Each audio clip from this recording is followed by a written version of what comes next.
Encore un décès suspect, soupira l'inspecteur en rangeant son carnet. Marie Dubois, 52 ans, pharmacienne de quartier, posa calmement son pilulier et murmura « Strychnine. Dose lethal. Temps d'action, 15 minutes. Assassin, quelqu'un de proche. » Ce qui se passa ensuite révéla qui elle était vraiment. Bienvenue sur Récits extraordinaires. Avant de découvrir cette histoire incroyable de science criminelle et d'expertise silencieuse, dites-moi dans les commentaires de quelle ville regardez-vous cette vidéo aujourd'hui, et si vous croyez que les vrais détectives se cachent parfois derrière les sourires les plus rassurants, appuyez sur ce bouton d'abonnement. Marie Dubois arrivait à la pharmacie du bourg de Fontainebleau chaque matin, à exactement 8h30. Pas 8h29, pas 8h31. 8h30 précise. Elle enfilait sa blouse blanche réglementaire, attachait ses cheveux gris en chignonnette, et vérifiait que son badge professionnel était bien visible. Même routine depuis 18 ans. La pharmacie se trouvait place de la République, au cœur de la vieille ville. 50 mètres carrés de médicaments soigneusement rangés, clientèle d'habitués, atmosphère familiale. Marie connaissait tous ses clients par leur prénom et leur historique médical. Madame Lemoine et son diabète, Monsieur Martin et son hypertension, Julie et ses migraines chroniques. Marie a une mémoire phénoménale, disaient souvent ses clients. Elle se souvient de tout, vos traitements, vos allergies, même vos habitudes. Et c'était vrai. Mais cette mémoire avait été entraînée ailleurs, dans des conditions autrement plus dramatiques. Ses collègues l'admiraient énormément. Précision chirurgicale dans la préparation, connaissance encyclopédique des interactions médicamenteuses, capacité rare à expliquer les traitements aux patients. Marie était cette pharmacienne modèle dont rêvent tous les médecins. Tu pourrais enseigner à la fac, lui disait souvent Dr Rousseau, le médecin d'en face. Tes connaissances en pharmacologie sont impressionnantes. Merci docteur, répondait Marie avec son sourire habituel. J'aime juste bien comprendre comment fonctionnent les molécules. Ce qu'elle ne précisait pas, c'est qu'elle connaissait aussi parfaitement les molécules qui ne guérissent pas, mais qui tuent. Les poisons, les toxiques, les substances mortelles que certains utilisent pour des raisons moins nobles. Il y avait une chose que ses clients trouvaient curieuse chez Marie. Quand ils venaient avec des symptômes étranges, inexpliqués, elle posait toujours des questions très précises. Pas seulement sur les médicaments, mais sur le mode de vie, l'entourage, les habitudes alimentaires. Vous avez mangé où hier soir? Avec qui? Qui a préparé le repas? Les gens trouvaient qu'elle s'intéressait vraiment à eux. Ils ne savaient pas qu'elle appliquait une grille d'analyse toxicologique apprise dans les meilleures écoles de médecine légale. Marie habitait un petit pavillon rue des Cascades, à 10 minutes de la pharmacie. Maison modeste, jardin fleuri, vie tranquille de célibataire quinquagénaire. Ses voisins la trouvaient charmante. Discrète, cultivée, toujours prête à rendre service. Ce qu'ils ne voyaient pas, c'est que son sous-sol contenait un laboratoire qu'auraient envié la plupart des instituts de recherche.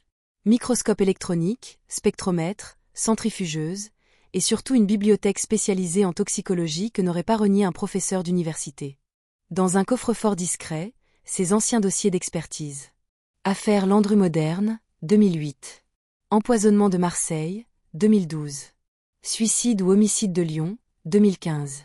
63 dossiers d'expertise judiciaire où sa signature avait fait la différence entre l'acquittement et la condamnation. Car Marie Dubois avait un secret. Le plus grand secret de Seine-et-Marne. Chaque soir, en rentrant de la pharmacie, elle regardait les faits divers avec des yeux qui analysaient automatiquement les causes de décès suspectes, qui décryptaient les empoisonnements déguisés, qui identifiaient les substances utilisées rien qu'à la description des symptômes. Des yeux qui se souvenaient des laboratoires de l'Institut médico-légal de Paris. Des autopsies nocturnes, des analyses toxicologiques d'urgence, des témoignages devant les cours d'assises où un mot pouvait envoyer quelqu'un en prison à vie. Marie avait étudié la médecine à la Sorbonne, puis s'était spécialisée en anatomopathologie et toxicologie. Brillante analyste, précision légendaire, elle était devenue l'une des expertes légales les plus respectées de France. 20 ans de service à l'IML, spécialisée en empoisonnement criminel et suicide déguisé. Ses collègues médecins légistes l'avaient surnommée Sherlock. Parce qu'elle ne se contentait pas d'identifier les poisons, elle reconstituait toute l'histoire criminelle. Mode opératoire, mobile, profil du meurtrier. Quand Marie signait une expertise, l'enquête était pratiquement bouclée. Sa dernière affaire avait été l'empoisonnement de Versailles. 2018. Homme d'affaires retrouvé mort chez lui, aucune trace de violence.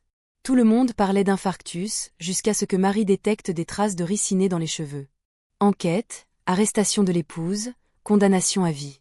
Affaire résolue, Mais usure psychologique. 20 ans à côtoyer le mal absolu, à voir ce que les humains peuvent faire de pire, laisse des traces indélébiles. Officiellement, le docteur Marie Rousseau avait demandé sa mutation vers un poste moins exposé. Marie Dubois était née 6 mois plus tard. Nouvelle identité, nouvelle vie. Pas vraiment une retraite, plutôt un besoin de contact humain positif, de soigner au lieu d'autopsier, de guérir au lieu d'enquêter sur la mort. Après 20 ans à analyser les poisons, Marie voulait juste distribuer des médicaments qui sauvent.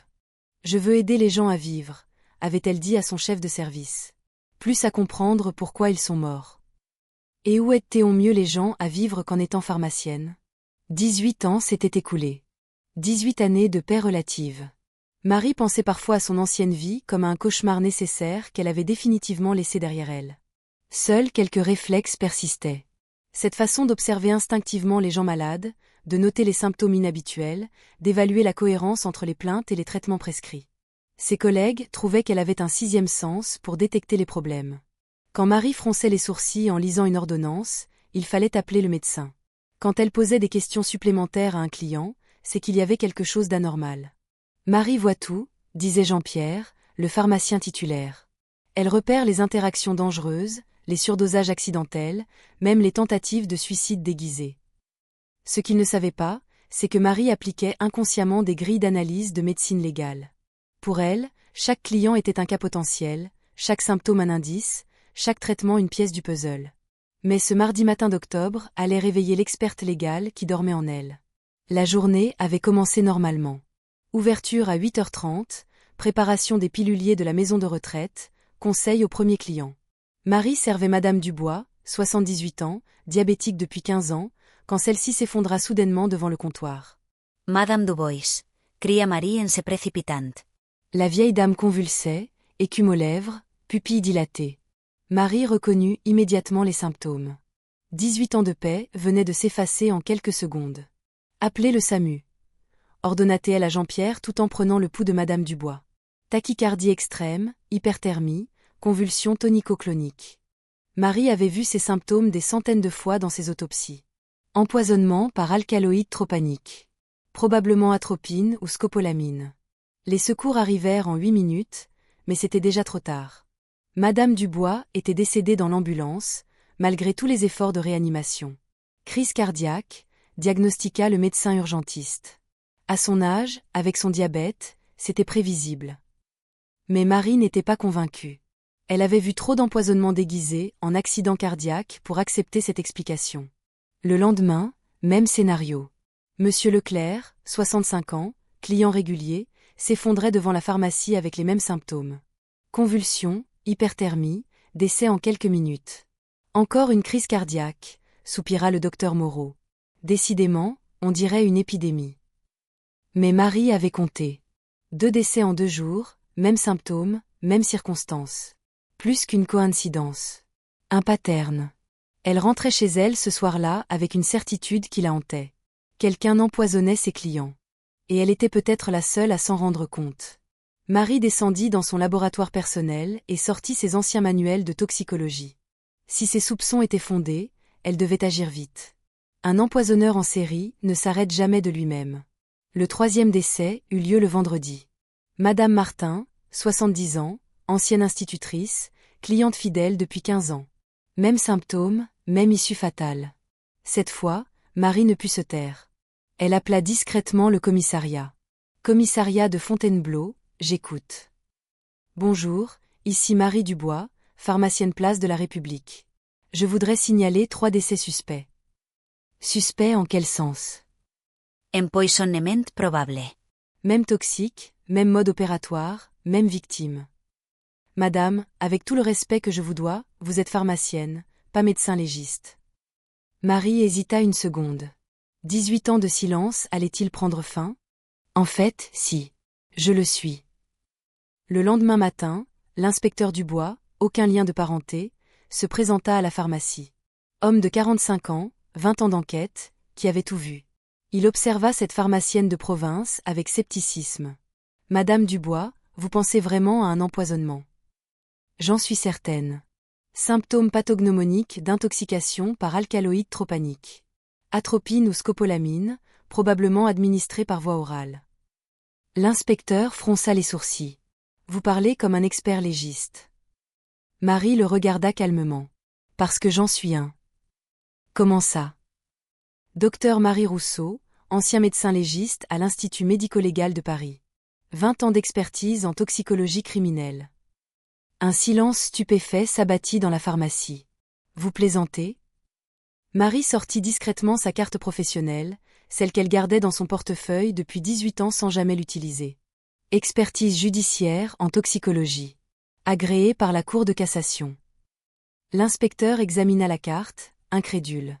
Mais, qu'est-ce que vous faites ici? Je distribue des médicaments qui guérissent au lieu d'analyser des poisons qui tuent. Mais là, les deux se rejoignent. L'inspecteur rangea la carte et sortit son carnet. Très bien, docteur. Expliquez-moi votre théorie. Marie ferma la pharmacie et l'emmena dans son laboratoire personnel. L'inspecteur n'en croyait pas ses yeux. Équipement professionnel, documentation spécialisée, dossier d'expertise soigneusement archivé. Bon sang, vous êtes vraiment médecin légiste. Vraiment. Et voici mon analyse des 3 décès. Marie avait préparé un dossier complet. Symptômes, chronologie, profil des victimes, hypothèse toxicologique. 3 personnes âgées, toutes clientes de ma pharmacie, toutes décédées avec les mêmes symptômes en moins de 15 minutes. Convulsions, hyperthermie, tachycardie extrême. C'est du manuel de toxicologie. Quel poison? Atropine, très probablement. Alcaloïde extrait de la belladone. Facile à se procurer, difficile à détecter, symptômes qui ressemblent à un infarctus. Mode d'administration. Voie orale. Probablement mélangé à un aliment ou une boisson. Délai d'action, 10 à 15 minutes selon la dose. L'inspecteur prenait des notes, impressionné par la précision de l'analyse. Vous avez une idée sur l'identité du meurtrier? Marie hésita. Quelqu'un qui connaît les victimes, qui a accès à leur domicile ou leur alimentation. Quelqu'un de proche. Un mobile. À déterminer. Mais si c'est bien un empoisonneur en série, il ne s'arrêtera pas. Il faut agir vite. L'inspecteur referma son carnet. Très bien, docteur. Je lance une enquête officielle. Et j'aimerais que vous nous assistiez. Marie secoua la tête. Je ne suis plus en activité. Vous l'êtes de nouveau. Réquisition judiciaire. On a besoin de votre expertise. Et c'est ainsi que Marie Dubois redevint officiellement le docteur Marie Rousseau. Les autopsies confirmèrent ses soupçons. Atropine en quantité massive dans l'estomac des 3 victimes. Homicide volontaire, aucun doute possible. Qui avait accès aux victimes? Demanda l'inspecteur. Marie avait déjà sa théorie. Quelqu'un qui livre à domicile. Repas, courses, médicaments. Vous pensez à qui? Jacques Morel, livreur de la supérette. Il livre chez toutes les personnes âgées du quartier. L'enquête confirma les soupçons de Marie. Jacques Morel, 35 ans, casier judiciaire chargé, accès facile au domicile des victimes. Et surtout, motif, il cambriolait discrètement ses clients âgés après les avoir empoisonnés. Comment avez-vous su? Demanda l'inspecteur lors de l'arrestation. Marie sourit tristement. 20 ans d'expérience. Les empoisonneurs ont tous le même profil, lâche, calculateur, et toujours un motif financier. L'affaire fit les journaux locaux, puis nationaux. La pharmacienne qui démasqua un empoisonneur en série. Mais Marie refusa toutes les interviews. Je n'ai fait que mon travail, répétait-elle. Protéger mes clients. Le jour du procès, Marie témoigna comme expert. Dans le box des accusés, Jacques Morel la regardait avec haine. Dans la salle, les familles des victimes la regardaient avec reconnaissance. Docteur Rousseau, demanda l'avocat général, quelle peine recommandez-vous? Marie regarda l'accusé droit dans les yeux. La perpétuité. Monsieur Morel a tué 3 personnes innocentes par pur appât du gain. Il recommencera si on lui en donne l'occasion. Jacques Morel fut condamné à la prison à vie. Justice rendue, grâce à une pharmacienne qui n'avait jamais oublié son ancien métier. Mais l'affaire avait réveillé quelque chose en Marie. Le goût de l'enquête, le besoin de justice, l'envie d'utiliser ses compétences pour protéger les innocents. Docteur, lui proposa l'inspecteur Dubois, ça vous dirait de nous aider officieusement? On a d'autres affaires non élucidées. Marie réfléchit longuement. Puis elle sourit. D'accord. Mais je garde ma pharmacie. Les vivants ont autant besoin de moi que les morts. Et c'est ainsi que Marie Dubois commença sa 3e carrière. Pharmacienne le jour, experte légale officieuse le soir.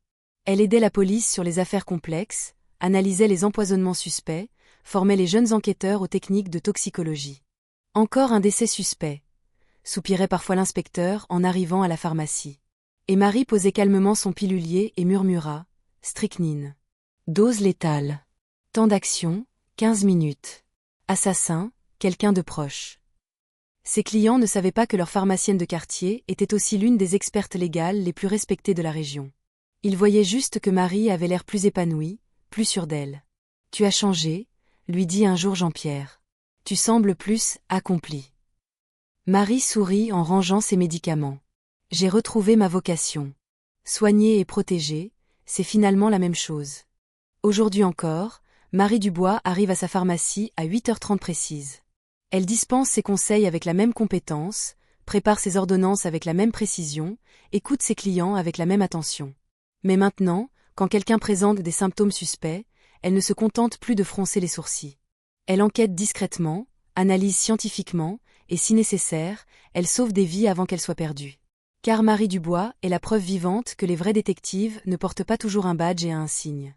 Parfois, ils portent une blouse blanche et distribuent des médicaments derrière un comptoir de pharmacie. Ils vous conseillent sur vos traitements le matin et résolvent des crimes l'après-midi, puis rentrent chez eux comme si c'était normal. Et le plus extraordinaire, c'est qu'ils trouvent ça normal. Alors maintenant, je vous demande, qui connaissez-vous vraiment? Cette pharmacienne qui connaît tous vos médicaments par cœur, ce médecin qui pose toujours les bonnes questions, cette infirmière qui remarque tout? Quelle expertise cachent-ils derrière leur blouse blanche? Quel mystère ont-ils résolu dans le silence de leur cabinet? Dites-le nous dans les commentaires. Partagez l'histoire de ce soignant qui vous a sauvé non seulement de la maladie, mais peut-être aussi du danger que vous ne soupçonniez pas.